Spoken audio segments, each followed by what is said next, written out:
오늘은 욥기 8장 충고 좀 하겠네.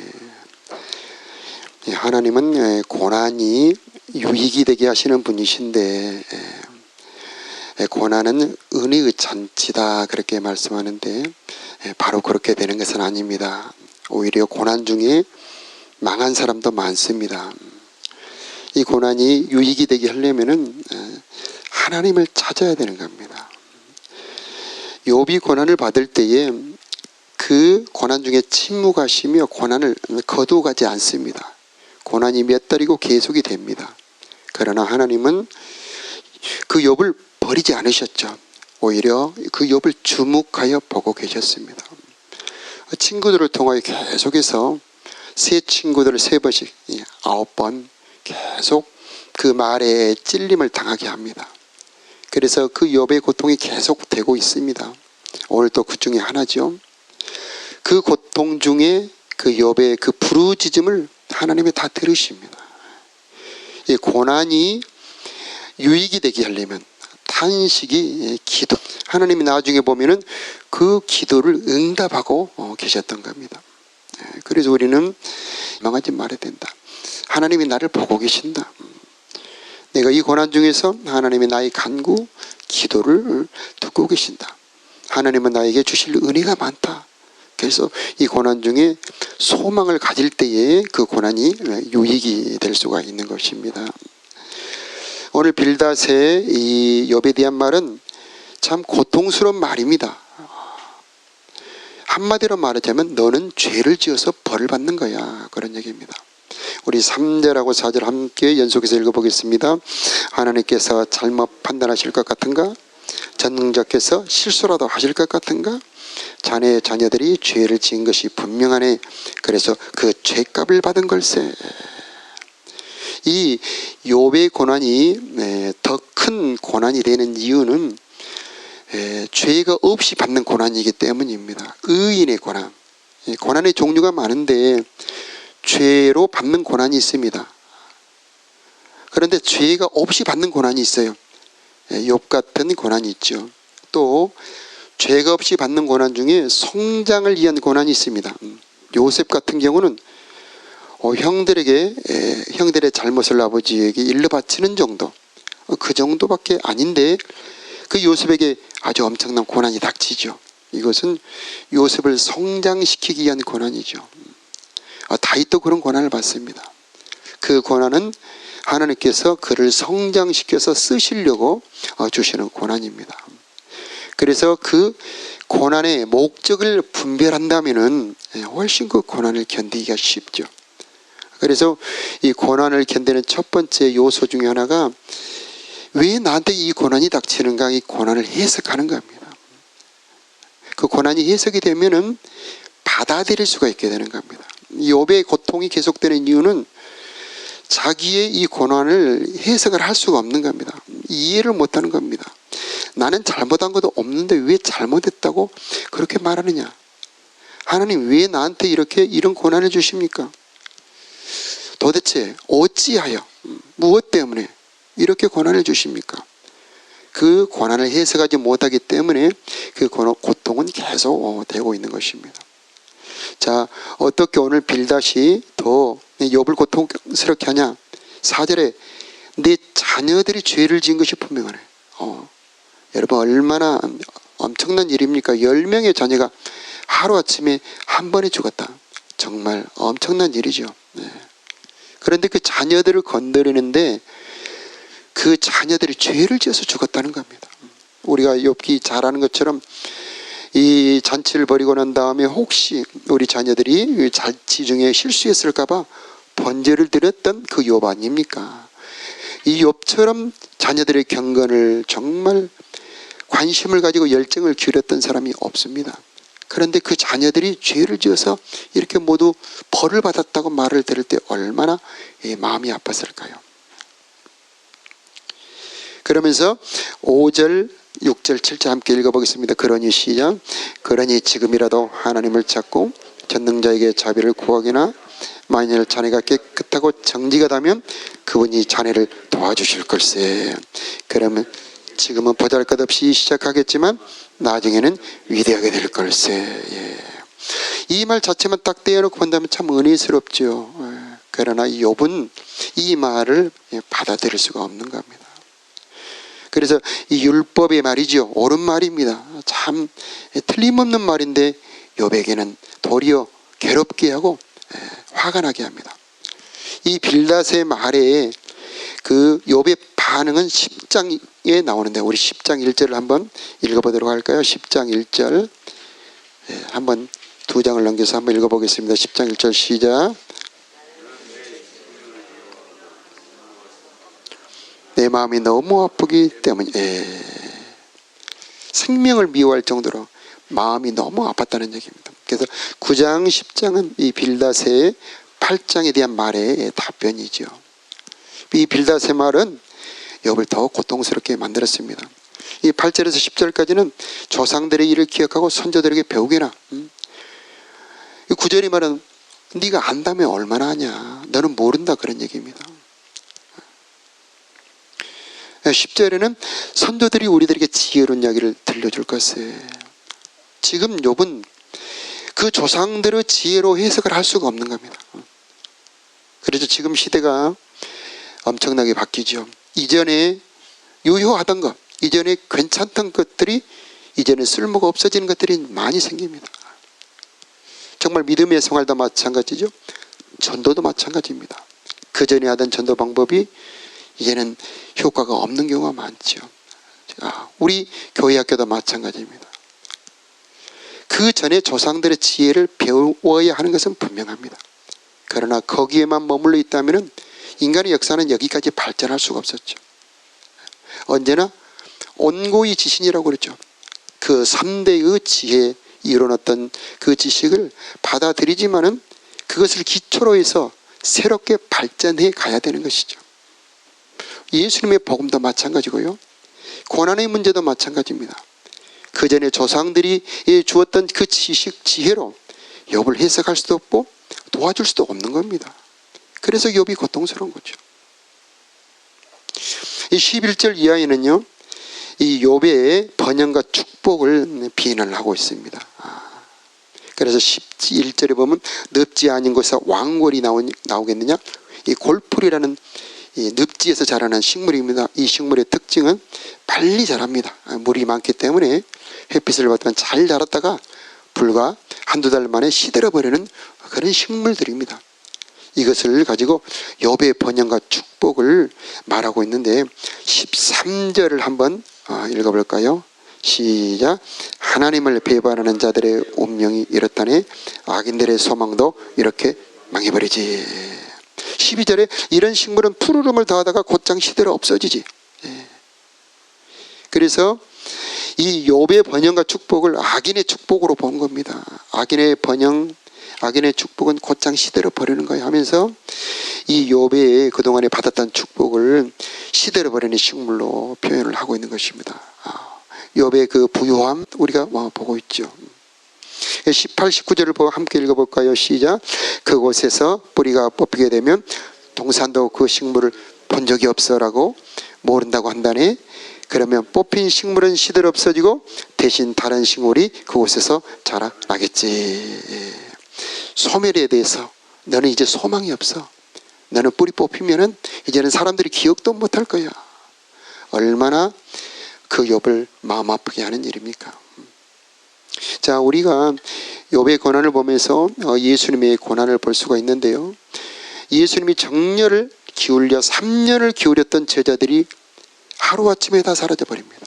예수님 배신하죠. 한 사람은 팔아넘깁니다. 그리고 예수님을 따르던 그 수많은 그 무리들은 온데간데 없이 사라집니다. 자, 여기서 우리 예수님 얼마나 마음이 아프셨을까요? 그 모든 고난과 고통은 우리를 위한 겁니다. 자, 그 제자들에게 부활하시고 난 다음에 맨 처음에 하신 말씀 후하고 성령을 받아라 합니다. 여러분, 우리 자녀들이 망하지 않는 길, 우리 자녀들을 세울 수 있는 길은요, 진리의 말씀을 가르친 다음에 꼭 성령을 받게 해야 됩니다. 예수님 3년간 말씀을 가르쳤습니다. 그 예수님이 직접 가르친 제자들이 무너집니다. 배신합니다. 떠납니다. 고기 잡으러 다시 가버립니다. 왜 그랬을까요? 하나님의 은혜, 하나님의 능력이 아니고는 우리 자녀들을 세울 수가 없는 겁니다. 그래서 우리 자녀들을 세우는 길, 반드시 성령 바뀌어야 된다. 반드시 성령을 바뀌어야 된다. 그래서 할 수만 있다면 여러분 믿음으로 기도의 자리로 여러분의 자녀들을 꼭 데리고 오시기 바랍니다. 그리고 저녁마다 손을 얹고 새벽마다 손을 얹고 꼭 기도를 해 주시기 바라요. 저도 어렸을 때 기억을 해보면 잠이 들어 있을 때 그 겨울에 새벽기도 다녀오신 우리 어머님이 제 머리에 손을 얹고 눈물로 기도하던 그 기억이 어렴풋하게 문득문득 있어요. 여러분, 내가 새벽기도 끝나고 집에 가신다면 자녀들이 잠들어 있는 경우도 있죠. 깨우기 전에 잠깐 손이라도 잡고 잠깐 머리에 손을 얹고 하나님, 우리 자녀 은총이 있기를 원합니다. 하나님이 돌봐주시길 원합니다. 하나님, 우리 자녀에게 성령을 부어주시길 원합니다 하고 기도한다면, 하나님이 돌보신다면 우리 자녀들이 얼마나 더 복이 있겠습니까? 그리고 우리들의 그 미래는 하나님에게 있는 겁니다. 소망은 하나님께 있죠. 여러분, 우리 하나님께 소망을 두시길 축복합니다. 우리의 고난은 소망이 있습니다. 왜냐하면 주님 안에서 받는 고난이기 때문이죠. 자, 예수를 믿을 때에 처음에는 은혜를 많이 주십니다만 어느 단계가 되면은 고난이 올 때가 있죠. 그러나 그 고난을 받을 때 첫째는 두려워하지 말아야 됩니다. 두 번째는 그 고난 속에 기도해야 되는 거죠. 하나님이 고난을 주신 목적 보면은 신명기 8장에 보면은 이 광야의 길을 40년 동안 걷게 하신 것을 기억하라. 이는 너를 낮추시며 시험하사 마침내 복을 받게 하려 하심이니라. 너를 줄이게 하시며 만나, 이 만나는 정말 맛있는 잔치 음식이 아니죠. 고난 중에 먹는 이 만나죠. 만나를 먹게 하신 것은 사람이 떡으로만 사는 것이 아니요 하나님이 입에서 나오는 모든 말씀으로 사는 줄을 너로 알게 하려 함이니라. 이렇게 말씀하십니다.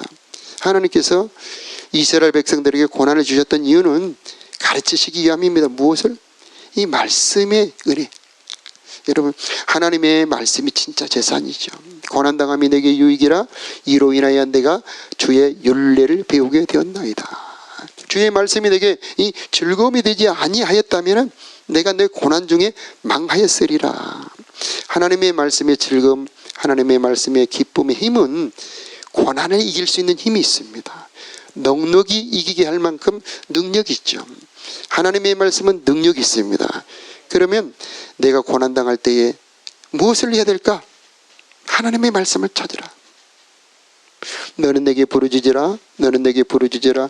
내가 내게 응답하겠고 내가 알지 못하는 크고 비밀한 일을 내게 배우리라. 욥은 이 고난 중에 간절히 하나님께 부르짖습니다. 그래서 우리가 욥기를 보면은 욥의 탄식이 변하여 기도가 돼요. 어찌할꼬 어찌하여 이렇게 하다가 나중에 보면 하나님을 향한 간구와 탄원으로 연결이 됩니다. 특히 내일 보면은 이 빌닷의 얘기를 듣고 내일 보면은 내일 말씀입니다만은 32절에 보면은요, 하나님은 사람이 아니시니 내가 어찌 사람처럼 말할 수 있으랴. 답답하구나. 그러면서 하나님과 말하고 싶은, 하나님이 사람처럼 이 말하고 싶은 그런 하나님을 향한 간구의 소원이 생기죠. 나의 이 억울한 사정을 살펴줄 재판장이 없구나. 재판장을 구합니다. 판결자를 구하죠. 바로 이게 기도의 응답, 이 욥의 기도의 응답이 사람이 되신 예수님이에요. 사람이 되신 하나님. 고난 중의 기도는 이루어져 있습니다. 할렐루야. 여러분, 어려울 때의 여러분의 탄식은 시간이 지나고 보면 반드시 이루어져 있습니다. 응답이 되어 있죠. 하나님께서 나의 기도를 열으려고, 내 기도를 들으시려고, 그런 아픔 속에서 간절히 부르짖음, 아픔 속에서 그 간절한 억울함, 그것이 기도를 뚫는 힘입니다. 여러분, 그런 혹시 여러분 중에 정말 억울함, 정말 괴로움이 있다면 그 괴로움으로 하나님을 만나는 힘으로 사용하시기 바라요. 그래서 어떤 분이 그런 말씀을 하시더라고요. 고난을 낭비하지 말아라. 고난이 재산이다. 고난은 열정이다. 고난을 받을 때, 괴로움을 받을 때 그것은 하나의 강력한 열정인데 그 열정으로 하나님을 만나는 힘으로 사용해라. 자신의 문제를 발견하는 힘으로 사용해라. 그런다면 우리들은 고난을 통해서 큰 유익이 될 것이다. 이렇게 말씀하신 분이 있습니다. 어쨌든 하나님은 고난이 은혜의 잔치로 삼아주십니다. 혹시 우리 중에 죄를 지음으로 잘못함으로 받는 고난도 있습니다. 회개할 때 하나님은 우리를 괴롭히는 모든 음부의 권세를 다 제거하시고 그리고 우리로 하여금 하나님의 사람으로 바꿔 정결하게 하시죠. 의인의 고난도 하나님은 온갖 선물을 이루어 주시는데 의인의 고난은 하나님의 나라를 이룹니다. 의인이 고난을 받을 때 하나님은 침묵하시는 것 같지만 그렇지 않습니다. 의인이 고난을 받을 때 하나님은 일하고 있습니다. 예수님이 십자가에서 고난을 받으실 때 하나님이 일하고 계셨습니다. 예수님이 십자가에서 고난을 받으실 때 하나님은 우리를 병을 치료하시고 우리를 해방하시고 하늘의 문을 열으시고 성전을 열으시고 예배를 완성하시고 사단 뱀의 머리를 깨뜨리고 계셨던 것입니다. 혹시 우리 중에 괴로움을 당한 자가 있습니까? 여러분 기도하시기 바라요. 하나님을 찾으시기 바랍니다. 하나님은 우리와 함께 일하시는 하나님, 우리를 도우시는 하나님이 되는 겁니다. 자, 욥은 말의 고통을 당합니다. 그래서 실제로 당하는 그 고통보다 그 고난을 당하는 그 마음 자세가 중요합니다. 그래서 우리가 고난을 당할 때 첫 번째 창피해요. 여러분에게 안 좋은 일이 생겼을 때 누가 알까봐 두렵잖아요. 그것은 우리는 그 어려움이 닥칠 때에 내 자신의 수치를 느낍니다. 내가 실패자구나. 그러나 실패자를 받아줄 수 있는 분이 하나님이셔요. 하나님, 내가 실패했습니다. 그러나 나를 받아주시기를 원합니다. 나를 품어주시기를 원합니다. 내 고난 중에 나를 버리지 말아 주시옵소서 하고 주님 앞에 가야 되는 것입니다. 두 번째는 나의 연약함과 부족함을 살피는 거예요. 이제 에가서 2장 3장에 아주 잘 나와 있습니다. 그래서 원망하지 말아라. 자신을 돌아보아라. 그리고 하나님을 향하여 손을 들어라. 그러면 하나님께서 혹시 우리를 돌이키사 이 곤경에서 돌이키실 거다 말씀하고 있습니다. 또 성장을 위한 고난에서는 하나님의 말씀을 찾으며 기도하며 나갈 때에 어느덧 문득 내가 성장해 있는 겁니다. 여러분, 하나님의 말씀에 큰 능력이 있어요. 하나님의 말씀이 내 속에 내 생각이 되고 내 말이 되면은 내 입을 통해 나간 하나님의 말씀은 창조의 능력이 있습니다. 그래서 이루어져요. 그래서 원망의 말을 하면은 하나님이 일하지 않고 사단이 일을 합니다. 그래서 민수기에 보면은 불뱀을 보내죠. 그러나 하나님의 말씀이 내 입에서 나간다면 내 입은 하나님의 창조의 입술이 되는 겁니다. 내 입을 통해서 하나님이 일하시는 거죠. 내 입을 통해서 하나님이 역사하십니다. 하나님은 말하는 대로 이루시는 분이시죠. 그래서 소망의 말 하나님이 할 수 있습니다.